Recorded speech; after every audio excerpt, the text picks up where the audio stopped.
I'm Chris Fox, and believe it or not, this is the Bourbonite.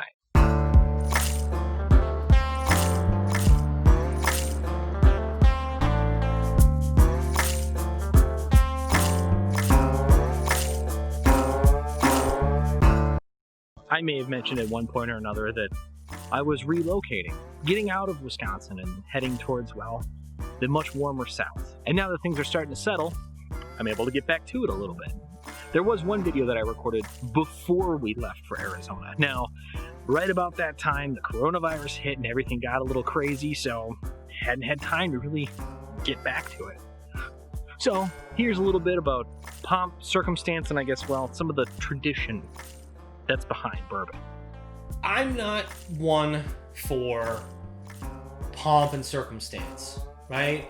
I'm not somebody who, I mean, this is the same thing I wear to work every day. I'm one of those people who doesn't respond to the thrill, right? And I feel like a lot of bourbon drinkers are exactly that. But, and this is the interesting catch to me, there is such a ceremony surrounding bourbon, and that's what I really think that's an interesting thing. Like, why? What about this brown liquid causes a need for ceremony, or on the other hand is always a part of ceremony? So the Irish have an interesting tradition where they sprinkle whiskey around the grounds where the couple are getting married, and then it's supposed to ward off evil spirits. Be with to my brother Jerry. May God be with him.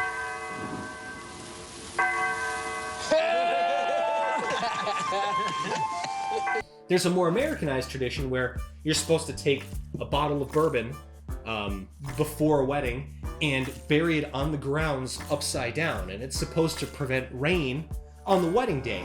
And then after you get married, you dig it up and then share that bottle with your wedding guests. I'm not a superstitious person. I'm not into all that stuff, but I do find it really interesting that there is so much tradition tied to just this thing that has so much culture behind it. Now, I don't know why, and I don't understand where the traditions come from, but I love them, and I want to know more. I want to find more. So if you know of any good bourbon traditions, please let me know in the comments, or I don't know, make a video about it or something. I don't care, but I want to see more about like what people do with this drink. And I know there's a lot of like, you know, sharing a drink with your dad at the river, or, you know, when you go fishing, or I don't know. I don't care. I want to know what's behind this stuff, because to me, my inner anthropologist wants to understand where we get these traditions from. And, well, I mean, if they're an excuse to drink bourbon, let's find more of them, right? So that's it. If you like what you've seen, hit that subscribe button, give me a thumbs up, because there's plenty more bourbon and tradition to come.